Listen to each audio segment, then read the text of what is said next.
Okey, kita sambung kepada tajuk yang seterusnya dalam bab 4 iaitu 4.3 gabungan operasi set. Okey, bila dia kata gabungan operasi set ni maksud dia kita gabungkan operasi yang kita dah belajar iaitu kesatuan dan persilangan. Kita gabungkan dalam satu soalan operasi. Jadi kita buat macam ni. Kita boleh tengok kepada contoh 13 iaitu hobi sekumpulan murid yang mana dia bagi 3 set iaitu set yang pertama set P ialah murid yang menyanyi, set Q murid yang menari dan set A murid yang melukis. Okey.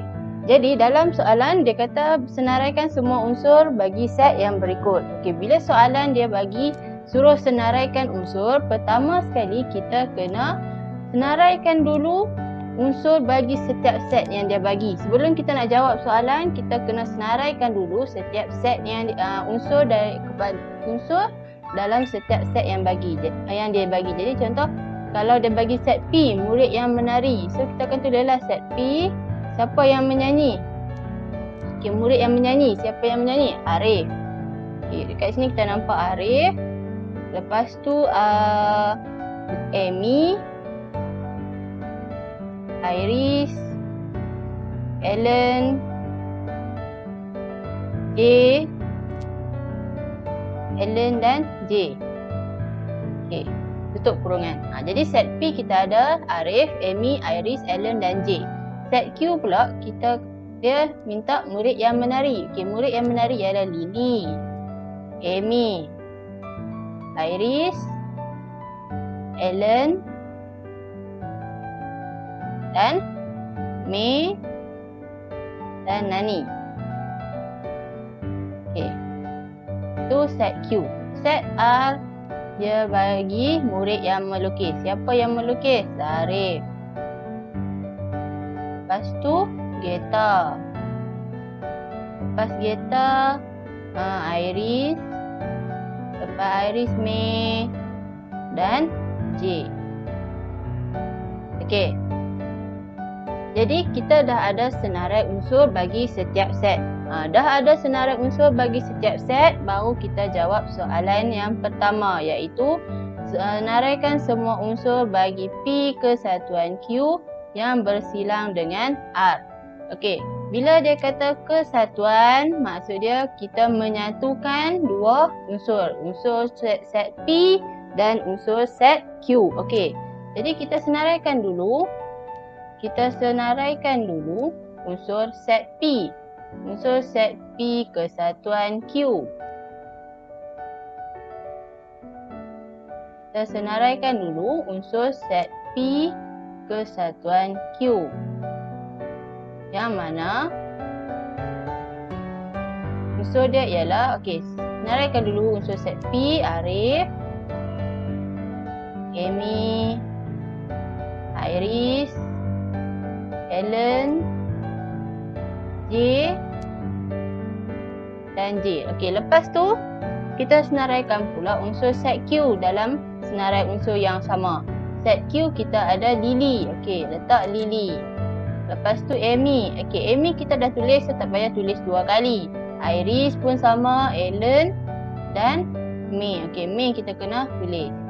May dan Nani. Jadi inilah senarai unsur bagi set P kesatuan Q. Lepas tu dia kata yang bersilang dengan R. Bila dia bersilang dengan R, maksud dia kita kena cari unsur yang sama dalam set P kesatuan Q dengan set R. Jadi unsur set P kesatuan Q yang bersilang dengan R adalah yang mana? Okey, kita tengok dekat sini. Okey, kita nampak sini Iris. Dalam kedua-dua set R dengan set P kesatuan Q ada Iris. Jadi kena tulis Iris. Lepas tu apa? May. Ada May. May pun ada dan last sekali ada J. J. Jadi kita dah dapat dah senarai unsur bagi set P kesatuan Q yang bersilang dengan R. Macam tu. Okay, kemudian untuk soalan B pula. Soalan B pun sama keadaan dia. Kita senaraikan dulu unsur yang dalam kurungan. Dia bagi kat sini. Yang dalam kurungan operasi apa dia buat kat situ? P yang bersilang dengan R. Okey, jadi soalan B dia minta Q kesatuan P yang bersilang dengan R. Jadi kita cari dulu unsur P yang bersilang dengan R. Apa dia? Okey, unsur P yang bersilang dengan R. Jadi kita tengok antara set P dengan set R. Yang mana yang bersilang? Okey, jadi kita tengok dekat sini. Yang bersilang ialah Iris. Okey, yang bersilang adalah Iris. Maksud dia kedua-dua set P dan R ada Iris. Lepas tu ada J. Dan J. J pun ada. Dan untuk set dalam set P dan set R. So Iris dan J. Macam tu. Okey, lepas tu kita tengok operasi seterusnya iaitu Q kesatuan P yang bersilang dengan R. Bila kesatuan maksudnya kita gabungkan unsur dalam set Q dengan unsur dalam set P bersilang dengan R. Jadi boleh tulislah Q kesatuan P yang bersilang dengan R. Apa dia? Okey, senaraikan dulu unsur set Q iaitu Lily, Amy, Iris, Ellen, May dan Nani. Okey, kemudian kita senaraikan unsur set P yang bersilang dengan R. P yang bersilang dengan R ialah Iris. Dan Iris dah ada dah, so tak payah tulis. Iris dah ada dah, so tak perlu tulis dua kali. Yang kita nak cuma tambah apa dia? J. So unsur satu lagi, dia punya unsur dia ialah unsur J. Nama yang tertinggal ialah J. Macam itulah P yang bersilang dengan R, kita ada Iris dan J. Q kesatuan. So senaraikan dulu semua unsur Q, senarai unsur Q. Lepas tu baru kita tengok unsur P bersilang dengan R. Okey. P yang bersilang dengan R ada Iris. So Iris dah ada, tak perlu tulis. So kita tambah J sahaja. Macam itulah. Itu untuk buat senarai. Okey. Kemudian kita dah ada senarai. Okey, last soalan B, dia minta lukis gambar Rajah Van dan lorekkan kawasan yang mewakili setiap set yang berikut. Okey, bila dia suruh lukis, kita dah ada senarai unsur. Jadi kita boleh terus lukis untuk setiap set yang ada. Macam tu. Okay, jadi kita boleh clearkan dulu. Kita nak clearkan dulu. Okey. Jadi bila dia suruh lukis, kita tengoklah. Kita akan lukis. Lukislah apa-apa bentuk. Contoh nak lukis bentuk segi 4, segi 3, bulatan, tak ada masalah. Okay, contoh kalau nak lukis segi 4. Kita akan lukis segi 4, lepas tu kita akan buat sini ke. Ikutlah nak buat macam mana pun. Jadi dia jadi bentuk set. Macam tu.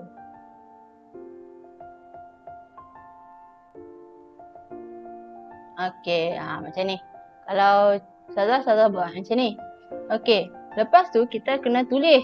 Bila nak kena lukis ataupun lukis gambar Rajah Van, pastikan ada label set, iaitu set P, Q dan R. Kemudian baru kita masukkan dia punya senarai unsur. Set P kita ada Arif. So Arif. Lepas tu Amy. Amy dia ada dekat dua set, iaitu set P dan set Q. Maksud dia Amy ni adalah unsur yang bersilang antara set P dan set Q. Jadi kita kena letak dekat tempat yang bersilang, iaitu kat sini. Amy. Iris. Iris dia ada dekat ketiga-tiga set. Jadi kita kena letak dekat tempat yang bersilang antara ketiga-tiga set, iaitu yang ni. Jadi kita boleh tulislah dekat sini. Iris. Macam tu. Ruang dia kecil dah pula. Okey, lepas tu dalam set P ada siapa lagi? Alan. Alan dia bersilang dengan set Q. Alan dia ada dekat dalam set P ada, dalam set Q pun ada. Jadi kena tulis dekat tempat yang bersilang. Iaitu kat sini, Alan. Macam tu. Dan May. May dia ada dekat set P, set Q. Okey, Alan sudah. Lepas tu J. Okey, J ada dekat set P dan set R. Jadi J kena duduk dekat tempat yang bersilang antara set P dan set R. So dekat sini. Inilah tempat J. Okey, selesai untuk set P. Kemudian kita tengok pula set Q. Set Q ada Lily. Lily dia tak duduk dalam mana-mana set kecuali set Q. Okey, so kita akan letak dekat tempat yang tak ada persilangan apa-apa. Lepas tu Amy kita dah letak. Iris pun kita dah letak. Alan pun kita dah letak. Tinggal May. May dia bersilang. Dia duduk dalam set Q. Dia duduk dalam set R. Jadi kena tulis dekat tempat yang bersilang antara set Q dan set R. Iaitu dekat sini. Bawah Iris. Kita akan tulis macam ni lah. Okey, lepas tu dah selesai. Baru kita letak J. J dah Nani. Nani pun dia tak duduk dalam mana-mana set kecuali set Q. Kita akan tulis dekat sini. Itu macam tu. Okey, habis. Selesai set Q. Lepas tu kita akan tulis selesaikan set R. Set R ada Zarif. Okey, Zarif hanya duduk dalam set R. Jadi kita akan tulis Zarif dalam unsur set dalam kawasan set R. Geta pun kita akan tulis dalam kawasan set R sebab dia tak duduk dekat mana-mana set lain selain set R. Okey, Iris kita dah tulis, May kita dah tulis, J pun kita dah tulis. Okey, selesai untuk kita punya lukisan. Okey, sekarang baru kita lorek. Kita akan lorek ikut kepada soalan yang dia bagi. Okey, soalan yang dia bagi. Dia akan bagi soalan dia iaitu P kesatuan Q. P kesatuan Q yang bersilang dengan R. Okey, tadi kita dah dapat jawapan untuk soalan ni. P kesatuan Q yang bersilang dengan R. Okey, P kesatuan Q yang bersilang dengan R. Yang mana unsur dia ialah May, Iris dan J. Okey, jadi kita tengoklah mana unsur May, Iris dan J ni. Okey, kita kena lukislah. Tengoklah dekat sini. Okey, sini tempat May, sini tempat Iris, sini tempat J. Kita akan lorekkan kat kawasan ni je lah. Kita akan lorek macam tu. So, dapatlah kawasan berlorek untuk unsur untuk set P kesatuan Q yang bersilang dengan set R. Okey, jadi soalan yang kedua iaitu Q kesatuan P yang bersilang dengan R. Apa unsur dia? Unsur dia ialah Lily, Amy, Iris, Alan, May, Nani dan J. Nani dan J. Macam tu. Jangan tulis dan. Okey, jadi bila dah nak senaraikan, kita tengoklah kawasan mana yang ada kesemua unsur. Okey, kat sini ada Nani, ada Lily. Kat sini ada Lily, Amy, Iris, Alan, May, Nani dan J. So kita kena lorek kawasan yang ada semua unsur yang kita tulis tadi tu. Okay, so ini adalah kawasan dia. Kawasan yang berlorek. Macam tu. Itu untuk soalan yang ada senarai unsur. Okey, kemudian kita tengok contoh dalam soalan 1, praktis kendiri 4.3a, soalan 1. Soalan 1 dia suruh lorekkan kawasan dekat dalam gambar rajah band yang mewakili set M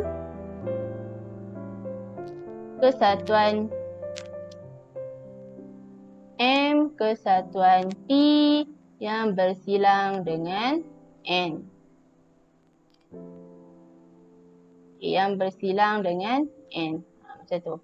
So, kita tengoklah satu-satu. Yang pertama dia bagi set M ialah bulatan. Okay, set M ialah bulatan. Set N ialah satu segi 4.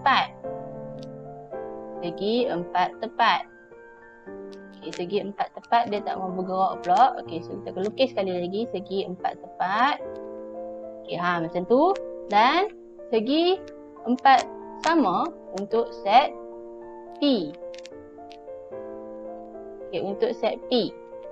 Jadi yang set hijau ni set N, yang merah untuk set P. Macam tu. Lepas tu, okey, jadi bila nak senaraikan, nak lorek tapi tak ada unsur. Nak buat macam mana? Macam mana kita nak tahu kalau nak lorek tapi tak ada unsur? Jadi kita kena tulis nombor kawasan. Okey, kawasan yang terpisah. Maksud dia okey, macam kat sini M, yang ni set M ni ada 2 kawasan. 1, 2. Macam tu. Set N ada 3 kawasan. 1, 2, 3. Jadi kita akan tulislah kawasan 1, kawasan 2, kawasan 3, kawasan 4 dan yang terpisah belakang ni kawasan 5. Dia yang ada sempadan. Yang ada sempadan ni kita pisahkan dia. Jadi kita tulislah okey, set M. Apa kawasan set M? Kawasan set M ialah 1 dan 2. Lepas tu kawasan set N pula. Kawasan set N okey, dia ada 2, 3 dan 4. 2, 3 dan 4. Kemudian set P. Set P ada kawasan 4 dan 5. 4 dan 5. Okey, macam tu. Okey, jadi bila dia suruh buat, macam kita buat senarai unsur tadilah. Kita selesaikan dulu, cari dulu dekat mana kawasan yang kita patut lorek. Okey, jadi kita kena cari dulu M kesatuan P. Maksud dia kita kumpulkan set M dan set P. Mana kawasan set M? Iaitu 1 dan 2. 1 dan 2. Set P 4 dan 5. Okey, 4 dan 5. Lepas tu yang bersilang dengan set R. Yang set N. Yang bersilang dengan set N. Okey. Antara set N dengan set M kesatuan P. Jadi kita tengok yang mana yang bersilang. Iaitu 2 dan 4. Dia ada set N ada kawasan 2, set M pun M kesatuan P pun ada kawasan 2, set N ada kawasan 4, set M kesatuan P pun ada kawasan 4. Jadi yang kita nak kena lorek adalah kawasan M kesatuan P yang bersilang dengan N ialah M kesatuan P yang bersilang dengan N ialah kawasan 2 dan 4. So kita kena loreklah kawasan 2 dan kawasan 4. Macam tu. Dapatlah dia punya jawapan. Okey, itu untuk soalan yang melibatkan gabungan operasi.